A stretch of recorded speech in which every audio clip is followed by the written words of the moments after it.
అందరూ day people నుండి ఈరోజు గుడ్ ఫ్రైడే రోజున వెళ్తూ ఉంటారు. దీనికి ఒక కారణం ఉందని నేను అనుకుంటాను.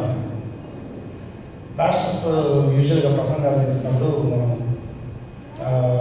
ఆయనకు వాక్యం సరిగ్గా రాదండి, బైబిల్ సరిగ్గా తెలియదు, ప్రసంగం సరిగ్గా చేయలేదు, ఇట్లాంటి కామెంట్స్ చేస్తూ ఉంటారు. ఈ రోజున పాస్టర్స్ అందరూ కూడా లేఖకులకి ఇచ్చి మీరు చేసి చూడండి, నాకు సవాలు వేస్తున్నారు అని నాకు ఎందుకంటున్నా అంటే, నాకు ఇచ్చిన వాక్యం చాలా చిన్న వాక్యం. ఆ ఒక్క చిన్న వాక్యం ప్రిపేర్ అవ్వడానికి నా మెడికల్ టెక్స్ట్ బుక్స్ కూడా ఎంతగా కష్టపడలేదు. సో బ్రదర్ జూడ్ ఇజ్రాయెల్ ఎప్పుడు కూడా ఆ ప్రసంగం చేసే ముందు ఒక మంచి పాట పాడతారు, నీ సన్నిధిలో ఉన్నామని. పాట వస్తే సిస్టర్ వింటాలి కదా, మీరు కాపాడుతారు.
ఈ యొక్క మధ్యాహ్న కాలంలో ప్రభావం మమ్మల్ని ఇక్కడ చేర్చిన ఈ యొక్క పాద సన్నిధిలో ధ్యానించే భాగ్యం మాకు దయచేసినందుకు మీకు లెక్కలేని స్తోత్రములు నాయన. ఏమైనా యేసయ్యా, నీ వైపే చూస్తూ నిన్నే వెంబడిస్తూ నీ సన్నిధిలో నీ యొక్క శిలువ ధ్యానం చేయటకు మాకు భాగ్యం దయచేసినందుకు లెక్కలేని స్తోత్రం తండ్రి. ఇంకా ఎందరైతే రావాల్సినారో వారిని కూడా అక్కడ రప్పించి ప్రభావ ఈ యొక్క నామము స్థుతింపబడేలా చేయమని, ఇంకా కావాల్సిన ఇవన్నీ మమ్మల్ని మిక్కిలిగా ప్రేమించినాం. యేసయ్య పుణ్య నామమున మిక్కిలి వినయంతో విశ్వాసంతో వేడుకొని ప్రార్థిస్తున్నాం ఆయన. ఆమేన్. Good Friday. Good Friday is the outer cross telling us about the inner cross on the God, on the heart of the God. దేవుని హృదయంలో ఉన్న శిలువను మన ప్రభువును రక్షకుడైన యేసుక్రీస్తు ఈ దినమున బాహాటముగా ప్రత్యక్షపరచడం కనుక దీనికి మంచి శుక్రవారము లేక మహాశుక్రవారం లేదా శుభ శుక్రవారం అని నామకరణం చేయబడింది. తండ్రి, వీరేం చేయించున్నారో వీరెరుగు, వీరిని క్షమించు. దీని గురించి ఒక 7 పాయింట్లు చేసుకున్నా అండి నేను. ఈ 7 పాయింట్లు ఏంటంటే,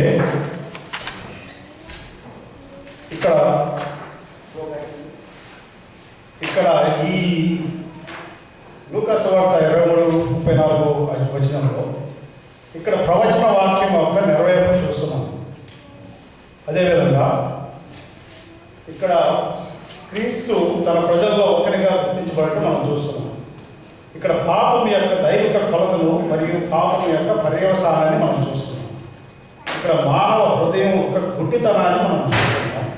ఇక్కడ తన స్వంత బోధనను అద్భుతమైన విధంగా ఆయన స్వయంగా ఆచరించడం మనం చూస్తున్నాం. ఇక్కడ మానవుని ప్రాథమిక అవసరతను మనం చూస్తున్నాం. ఇక్కడ విమోచన ప్రేమ యొక్క విజయాన్ని మనం చూస్తున్నాం. ఈ 7 పాయింట్లు మాట్లాడడానికి ఒక్కొక్క పాయింట్ ఆల్మోస్ట్ 1 గంట పడుతుందండి. అంటే 7 గంటలు అవుతుంది. పాస్టర్ గారు 7 గంటలు అవుతుంది. పాస్టర్ గారు నాకు 7 నిమిషాల నుంచి 10 నిమిషాల్లో చెప్పండి. సో ఆ 10 నిమిషాల్లో చెప్పడానికి ప్రయత్నిస్తానండి. తండ్రి, వీరేమి చేయించున్నారో వీరెవరు. వీరిని క్షమించు. ఇక్కడ ప్రవచన వాక్యం యొక్క నెరవేర్పు మనం చూస్తున్నాం. ఆ అద్భుతమైన దినాన జరగబోయే సంభవాలన్నింటినీ కూడా దేవుడు ముందే బయలుపరిచి ఉన్నాడు. ఆ యొక్క పరిశుద్ధాత్ముడు అప్పట్లో ఆ యెషయా గ్రంథం 53వ అధ్యాయం కనుక చూసినట్లయితే చాలా చక్కగా జరగబోయే సంగతులన్నింటినీ అభివర్ణించాడు. యెషయా గ్రంథం 53వ అధ్యాయం 12వ వచనం కనుక చూసినట్లయితే దానిలో ఈ విధంగా రాయబడింది.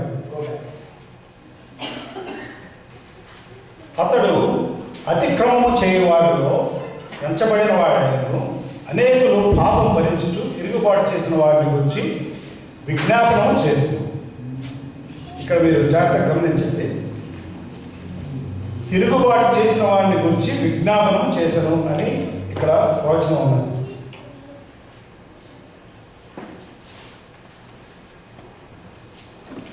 తన శత్రువుల గురించి విజ్ఞాపన చేయడం అనేది ఒక గొప్ప ప్రవచనాంశం.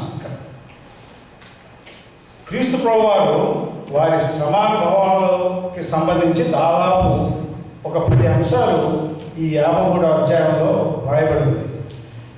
అదన్నీ అధ్యాయం అంతా చదవడానికి ఇప్పుడు మాకు సమయం లేదు, కానీ దానిలో ఉన్న ఆ 10 అంశాలు ఏమిటంటే ఆయన మనుషుల వల్ల తృణీకరించబడాలి, విసర్జించబడాలి, ఆయన వ్యసనాక్రాంతుడుగా వ్యాధిని అనుభవించేవాడుగాను కావాలి, ఆయన గాయపరచబడాలి, నలుగుకొట్టబడాలి, శిక్షించబడాలి, ఆయన ఏమాత్రం ఎదిరించకుండా బతుకు పెడతాడు, ఆయన తన శత్రువుల ఎదుట నోరు తెరవకుండా మౌనంగా నిలవబడాలి, ఆయన మానవుల చేతిలోనే కాక దేవుని చేతిలో కూడా నలుగుకొట్టబడాలి, మరణము నందునట్లు ఆయన తన ప్రాణాన్ని దారపోయాడు, ఆయన అతిక్రమం చేయవారిలో ఎంచబడాలి, ఆయన తిరుగుబాటు చేసిన వారిని గురించి విజ్ఞాపన చేయాలి, ధనవంతుని సమాధిలో ఆయన సమాధి చేయబడాలి. ఇవన్నీ ఈ 10 అంశాలు మనకి యెషయా 53వ అధ్యాయంలో కనపడతాం.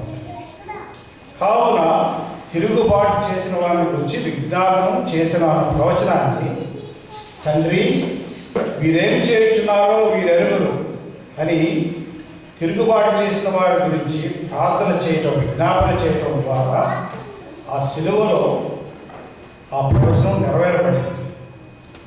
ఆయన తన హంతకుల గురించి ఆలోచించాడు, తనని సిలువ వేసే వారి గురించి ఆయన విన్నవించుకున్నాడు, వారి క్షమాపణ కొరకు ఆయన విజ్ఞాపన చేశాడు ఆ సిలువ. అది మొదటిగా ప్రవచన నెరవేరు. అది ఫస్ట్ పాయింట్. సెకండ్ పాయింట్, తండ్రి వీరేం చేయించున్నారో వీరెరుగు. ఇక్కడ తన ప్రజలలో ఒకరిగా గుర్తింపబడటం మనం చూస్తున్నాం. క్రీస్తు ప్రభువారు తండ్రి వీరిని క్షమించుము అంటున్నారు. యేసు ప్రభువారు అంతకు ముందెప్పుడు కూడా ఎవరిని క్షమించమని ఆయన వేడుకోలేదు, తండ్రిని క్షమించమని వేడుకోలేదు. ఆయనే స్వయంగా అందరినీ క్షమించాడు. ఈ మత్తయి సువార్త 9వ అధ్యాయం 2వ వచనంలో చూస్తే పక్షవాయుతో మంచం పట్టి ఉన్న ఒకరిని ఆయన యొద్దకు తీసుకొని వచ్చారు. యేసు వారి విశ్వాసం చూచి, కుమారుడా ధైర్యముగా ఉండదు, నీ పాపములు క్షమింపబడి ఉన్నది. స్వయంగా చెప్తున్నాడు, నీ పాపములు క్షమింపబడి ఉంది అని పక్షవాయువులంతా చెప్పాడు. అదేవిధంగా లూకా సువార్త 7:48లో సీమోని ఇంట కన్నీటితో తన పాదములు కడిగిన స్త్రీతో ఆయన నీ పాపములు క్షమింపబడి ఉన్నాయి అని స్వయంగా పలికాడు. కానీ ఇప్పుడు తనను స్వయంగా క్షమించకుండా తండ్రి వీరిని క్షమించుము అని దేవుడిని ఎందుకు ప్రార్థిస్తున్నాడు? మార్కు సువార్త 2వ అధ్యాయం 7వ వచనంలో చూస్తే శాస్త్రులు ఆయన ప్రశ్నిస్తున్నారు. ఈ రెఫరెన్సెస్ అన్నీ మీకు డిస్ప్లే చేస్తున్నాను, ఎందుకంటే బైబిల్ తీసుకోవడానికి టైం పడుతుంది. నాకు ఇచ్చిన సమయం కొద్దిది కాబట్టి ఇక్కడ శాస్త్రులు ఏమంటున్నాడంటే, ఇతను ఇట్లెందుకు చెప్పుచున్నాడు, దేవదూషణ చేయించున్నాడు కదా, దేవుడు అక్కడే తప్ప పాపములను క్షమింపగలవాడు ఎవడు అని వీళ్ళు ప్రశ్నిస్తున్నారు. మన క్రీస్తు ప్రభు దేవుడే కానీ ఆయన మానవుడు కూడా. క్రీస్తు ప్రభు వారు దానికి మత్తయి సువార్త 9:6 ఎవరు రిప్లై ఇస్తున్నారు చూడండి. అయినను పాపములు క్షమించుటకు భూమి మీద మనుష్య కుమారునికి అధికారం కలదని మీరు తెలుసుకున్నవారు. భూమి మీద మనిషి కుమారునికి అధికారం ఉంది పాపము క్షమించడానికి. మరి ప్రభువు దేవుడు, ఆయనకి 2 హక్కులు ఉన్నాయి. దైవిక హక్కు ఉంది పాపం క్షమించడానికి, మానవ హక్కు కూడా ఉంది పాపం క్షమించడానికి. మరి ఎందుకు ఆయన హక్కుని ఎందుకు ఉపయోగించుకోవాలి? ఇక్కడ దేవుడు జాగ్రత్తగా చూస్తే ఈ వచనంలో మనుష్య కుమారుడు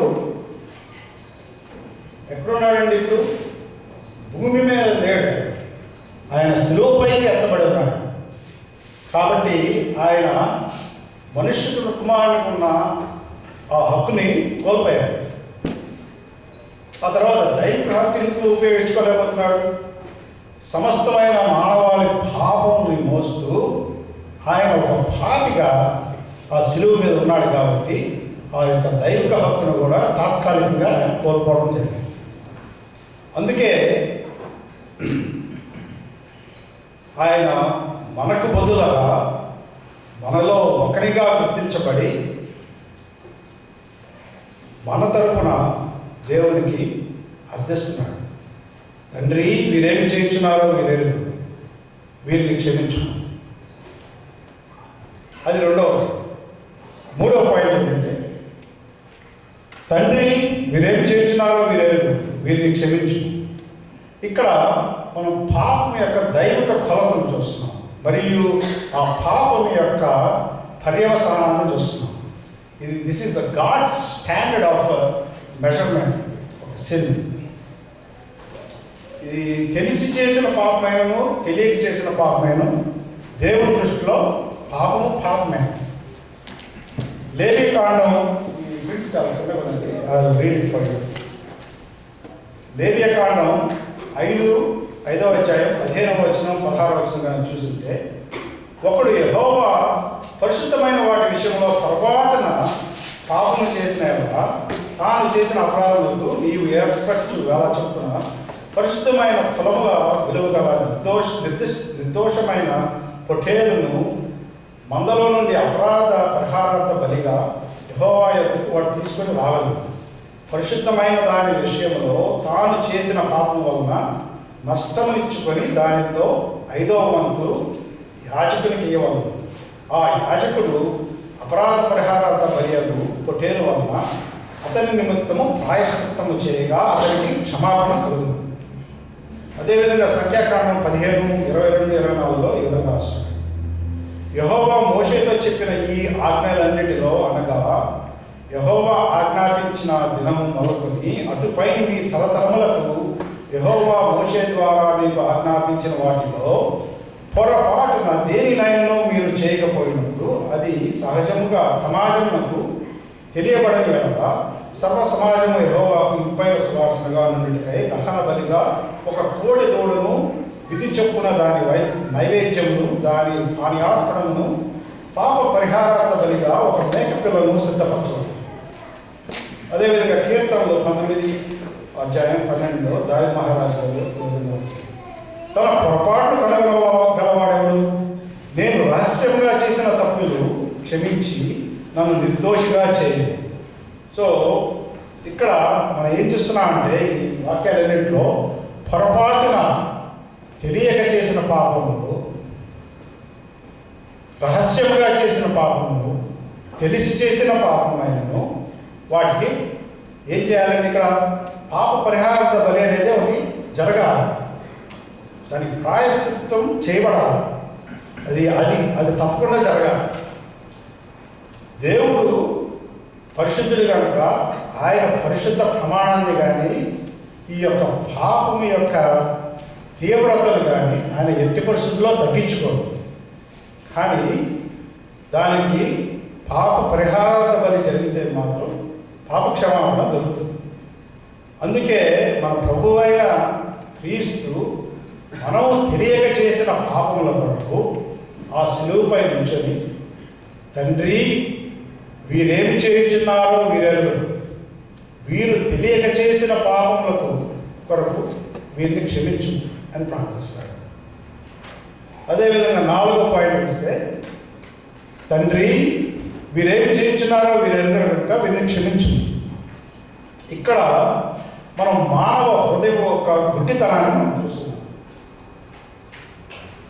వీరేం చేయుచున్నారో వీరెరుగరు అని క్రీస్తు ప్రభు అక్కడ అన్నారు. క్రీస్తుని సిలువ వేయడం వీరికి తెలియదని కాదు వీళ్ళ భావం. వారిని సిలువ వేయము అని పదే పదే కేకలు పెట్టింది వీళ్ళే. వాళ్ళ దుష్ట కోరికను పిలాతు గారు అంగీకరించారన్న విషయం కూడా వాళ్ళకి బాగా తెలుసు. ఆ సిలువపై ఆయన్ని వేలాడదీసి మేకులు కొట్టారన్న సంగతి కూడా వీళ్ళకి బాగా తెలుసు. ఎందుకంటే వీటన్నిటికీ వీరే ప్రత్యక్ష సాక్షులు. మరి ఇక్కడ ఎందుకు వీరికి ఏం తెలియదు అంటున్నారు? దీనిలో ఉద్దేశం తాము చేస్తున్న నేరం యొక్క తీవ్రత వారికి తెలియదనా, లేక వారు సిలువ వేస్తున్నది మన మహిమా ప్రభు అయిన క్రీస్తు ప్రభు అని వారికి తెలియదనా? ఎందుకు వేస్తున్నారండి ఇక్కడ? ఎందుకు ఇక్కడ దేవుడు అట్లా అంటున్నాడు వీరికి తెలియదని? యోహాను సువార్త ఇప్పుడు దానిలో వెళ్ళే ముందు ఈయన మహిమా ప్రభు అని వాళ్ళకి తప్పకుండా తెలుసండి.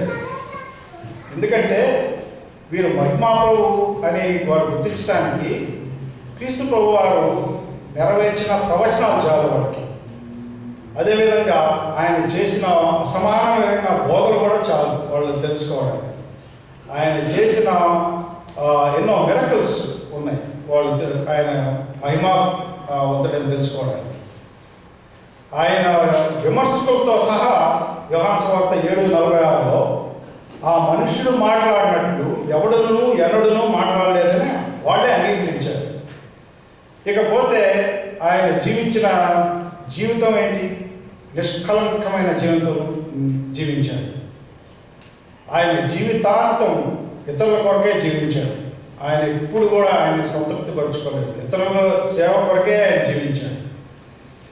ఆయన జీవితము పరలోకం నుండి ఆమోద ముద్ర వేయమనే జీవితం. ఇదిగో ఈయనే నా ప్రియ కుమారుడు, ఈయనందు నేను ఆనందించున్నాను అని సాక్షాత్తు ఆ దేవుడే వీళ్ళందరికీ క్లియర్గా చెప్పాడు. బట్ స్టిల్ వీరేం చేయించున్నారు? వీరు ఎందుకు చెప్తా ఉన్నారు ఇక్కడ?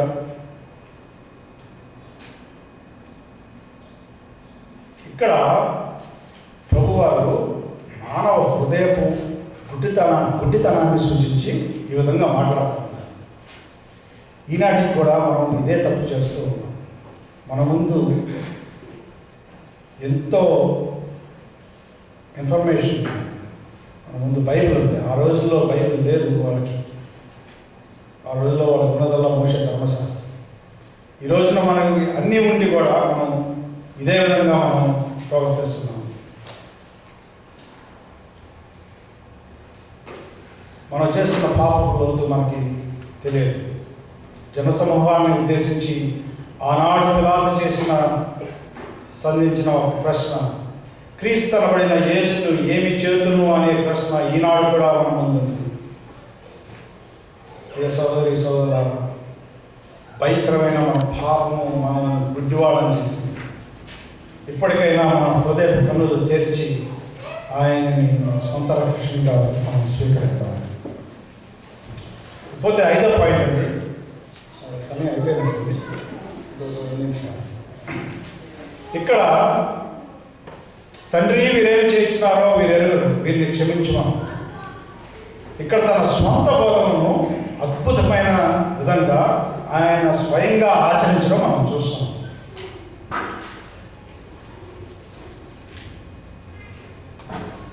కొండ మీద ప్రసంగంలో ప్రభు అయిన యేసు విస్తారమైన జన సమూహాన్ని ఉద్దేశించి ఇలా బోధిస్తూ ఉన్నాడు. మత్తయి 5:44. నేను మీతో చెప్పినదేమనగా, మీరు పరలోకమందున్న మీ తండ్రికి కుమారులై ఉన్నట్లు మీ శత్రువులను ప్రేమించి మిమ్ము హింసించు వారి కొరకు ప్రార్థన చేయండి. ఈ లోకంలో అనేక మంది బోధకులు ఉన్నారండి. కానీ తమ బోధనను ఖచ్చితంగా పాటించిన వాళ్ళలో క్రీస్తు ఒక్కడే. అంతకు మించి ఖచ్చితంగా పాటించిన బోధకుడు ఎవరూ లేడు. ఇక్కడ ఆయన శిలువలో వేలాడుతూ మిమ్మల్ని హింసించు వారి కొరకు ప్రార్థన చేయుడి అని తను కొండ మీద చేసిన ప్రసంగాన్ని ఖచ్చితంగా నెరవేరుస్తూ ఆయన శిలువ మీద, తండ్రి నన్ను హింసించిన మీరేం చేయించున్నారో మీరు తెలియదు, మీరు క్షమించు అని అంటారు. క్రీస్తు ప్రభువు వారు మనలను మన శత్రువుల్ని క్షమించమన్నారా అండి? ఎవరైనా చెప్పండి. క్రీస్తు ప్రభువు వారు మన శత్రువులను క్షమించమన్నారా లేదా? ఏమండి అన్నారా? అనలేదు. మత్తయి 5:44 మీరు కేర్ఫుల్గా చూస్తే క్రీస్తు శత్రువులను క్షమించమనలేదు, కానీ వారి కోసం ప్రార్థన చేయమన్నారు. లూకా సువార్త 17:3 చూసినట్లయితే, మీ విషయమే మీరే జాగ్రత్తగా ఉండండి, మీ సహోదరుడు తప్పిదము చేసిన ఎడల అతనిని గద్దించు, అతడు మారు మనసు పొందిన ఎడల అతనిని క్షమించు, అతడు ఒక దినము 7 మార్లు నీ ఎడల తప్పిదము చేసిన ఎడల 7 మార్లు నీ వైపు తిరిగి మారు మనసు పొందిన అతన్ని క్షమించుకోవాలి. సో తప్పు చేసిన వాడికి దేవుడు ఇక్కడ ఒక షరతు పెట్టాడండి. అదేంటంటే, తప్పు చేసిన వ్యక్తి ముందుగా మొట్టమొదట పశ్చాత్తాపడాలి, మారు మనసు పొందాలి. అలా పశ్చాత్తాపడకపోతే వాళ్ళపై మనం కక్ష కానీ ద్వేషాన్ని కానీ పెంచుకోకూడదు. కానీ అలా అని వాటిని తప్పు చేయని వారిగా కూడా మనం ఎంచకూడదు. అలా చేస్తే మనం ఆ తప్పుని సమర్థించిన వాళ్ళం అవుతాం. యోహాను పత్రిక 1:1-9 చూసినట్లయితే, మన పాపములు మనం ఒప్పుకొని నాడు ఆయన నమ్మదగిన వాడును నీతిమంతుడును కనుక ఆయన మన పాపములను క్షమించి సమస్త దుర్నీతి నుండి మనం పవిత్రులుగా చేయాలి. సో ఒకడు మీ ఎడల తప్పు చేసి పడకపోయినట్లయితే అతనిని క్షమించకుండా, అతనిని ద్వేషించకుండా, అతనిపై హృదయంలో కక్ష పెంచుకోకుండా అతని కోసం మనం ఏం చేయాలండి? ప్రార్థన చేయాలి. అందుకే ఇక్కడ మన క్రీస్తు తన శత్రువులను స్వయంగా క్షమించకుండా తండ్రి వీరేమి చేయించున్నారో వీరిని క్షమించు అంటున్నాడు. 6వ పాయింట్, తండ్రి వీరేమి చేయించున్నారో కనుక వీరిని క్షమించు. ఇక్కడ మనం మానవుని ప్రాథమిక అవసరం చూస్తున్నాం. ఇక్కడ మనందరం పాపను పరిశుద్ధుని సన్నిధిలో వెళ్ళాలంటే మనకి అర్హత లేదనే ఒక విషయం మాత్రం మనం గమనించాలి. ఎంతో అద్భుతమైన జీవనాన్ని రూపొందించడానికి, మంచి జీవితాన్ని జీవించేందుకు మంచి మంచి నిర్ణయాలు తీసుకొని, మంచి నిబంధనలు పాటించి, చర్చికి రెగ్యులర్ కాబట్టి చందాలు వేసి ఎన్ని చేసినా కానీ ఇవేవి మనం పాపం అన్న సంగతిని మరుగుపరచలేదు. మనలో పాపం గురించిన సమస్య పరిష్కరించబడినంత వరకు మనం దేవుని సుఖానికి వెళ్ళలేము. అది పాపక్షమాపణ అనేది జరగాలి. అది కంపల్సరీ. మనం ఎంత అద్భుతమైన సత్ప్రవర్తన చూపించినా కానీ అది వృధా ప్రయాసే అవుతుంది. సో మన పాపములు క్షమించబడుట అనేది ఒక అత్యంత ప్రాముఖ్య అంశం. మరి మన పాపములు క్షమించబడేది ఎట్లా?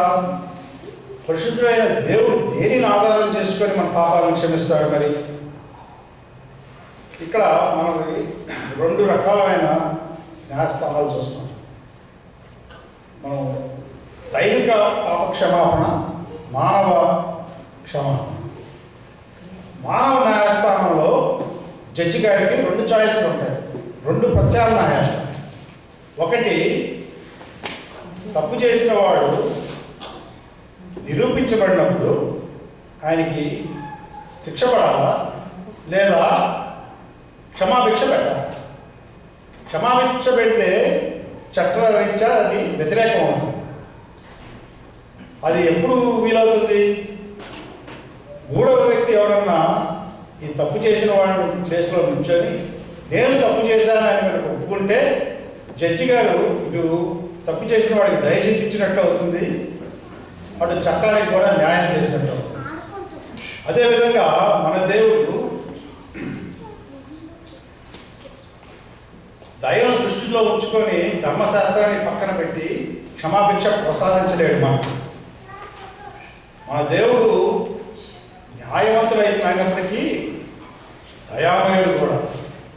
ఆయన తన స్వంత కుమారుని సర్వమానవాళి పాపమ కొరకు ఆ కల్వరి శిలువలో మనకు బదులుగా ఆయన అప్పగించి ఆ విధంగా నీతి న్యాయముల ద్వారా దయా కనికరములు కూడా పరిపాలించబడ్డాయి. కల్వరి శిలువలో తాను చిందిస్తున్న రక్తాన్ని దృష్టిలో ఉంచుకొని తండ్రి వీరేమి చేయించున్నారో వీరెరుగరు అని రక్షకుడు ప్రార్థిస్తున్నాడు. తాను అర్పిస్తున్న బలియాగాన్ని దృష్టిలో ఉంచుకొని ఆయన అలా ప్రార్థించాడు. ఎందుకంటే ఇక్కడ క్రీస్తు మానవ ప్రాథమిక అవసరత అయిన పాప క్షమాపణ గురించి ఎంతో దృష్టిలో పెట్టుకొని ఎంతో లోతుగా ఆలోచిస్తూ వీళ్ళకి పాప క్షమాపణ జరగకపోతే వీళ్ళకి దేవుడి ముఖానికే వెళ్ళలేదు అనే కన్సర్న్తో ఆయన మన కొరకు రక్తం చిందిస్తూ మన పాపముల కొరకు దేవుడిని ప్రార్థిస్తున్నాడు. ప్రియమైన సహోదరి సహోదరులారా, ఒక్కసారి మనం పరీక్షించుకుందాం. మన పాపములు క్షమించబడ్డాయి. ప్రభువైన యేసు రక్తము చే మనం పరిహరింపబడ్డాము. ఆ కుమారుని యందు మనకు విమోచనం అనగా పాప క్షమాపణ కలుగుతున్నది అని చెప్పగలిగిన వారిలో మనం కూడా ఉన్నాము. లాస్ట్ 7వదండి, తండ్రి వీరేం చేయించున్నారో వీరేరు. ఇక్కడ విమోచన ప్రేమ యొక్క విజయాన్ని చూస్తుంది. ప్రభువైన యేసు ఎంతో ప్రేమ కలిగిన వాడు. సృష్టికర్త అయిన దేవుని పట్ల మానవుడు నీచాతినీచంగా ప్రవర్తించి ఆయనచే సృష్టింపబడిన మానవుడు ఆయననే శిలువ వేసేందుకు సాహసించినప్పుడు మన తండ్రి ఎంతో ప్రేమగా తండ్రి వీరేం చేయించున్నారో వీరెరుగు, వీరిని క్షమించుము అని పలికాడు. ఆయన వారిని భయంకరంగా శపించుండొచ్చు. పెద్ద పిడుగుల వర్షం కురిపించి వాళ్ళందరినీ దహించేసి ఉండవచ్చు. భూమి నోరు తెరిచి వాళ్ళని మింగివేసేలా చేసి వాళ్ళని పాతాళానికి అణగదొక్కేసి ఉండవచ్చు. అయితే ఆయన ఇవేవి చేయలేదు.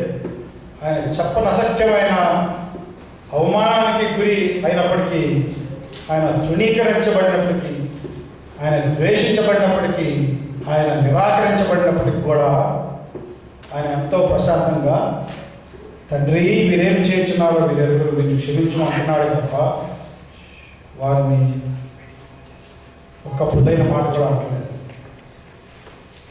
అదే విమోచన ప్రేమ యొక్క విజయం. యేసుక్రీస్తు వారు ప్రేమ అనే ఆయుధంతో యుద్ధం చేసి మనకు పాప విమోచనను కలిగించి ఆయన విజయం, ఆ శిలువ మీద విజయం పొందారు. 1 కొరింథీ 13వ అధ్యాయం 4వ వచనం నుంచి 7వ వచనం చూసినట్లయితే, ప్రేమ దీర్ఘకాలం సహించును, దయ చూపించును, ప్రేమ మత్సరపడదు, ప్రేమ డంబముగా ప్రవర్తింపదు, అది ఉప్పొంగదు, అమర్యాదగా నడవదు, స్వప్రయోజనము విచారించుకున్నదు, త్వరగా కోపపడదు, అహంకారమును మనసులో ఉంచుకున్నాను. దుర్నీతి విషయమై సంతోషపడక సత్యమనందు సంతోషించును. అన్నిటినీ తాళుకును, అన్నిటినీ నమ్మును, అన్నిటినీ నిరీక్షించును, అన్నిటినీ ఓర్చును. ఆ ప్రేమే ఈ కలవరసంలో ప్రదర్శించబడినది. దేవుడి వాక్యాన్ని దీవించి ఆశీర్వదించుతారు. Thank you.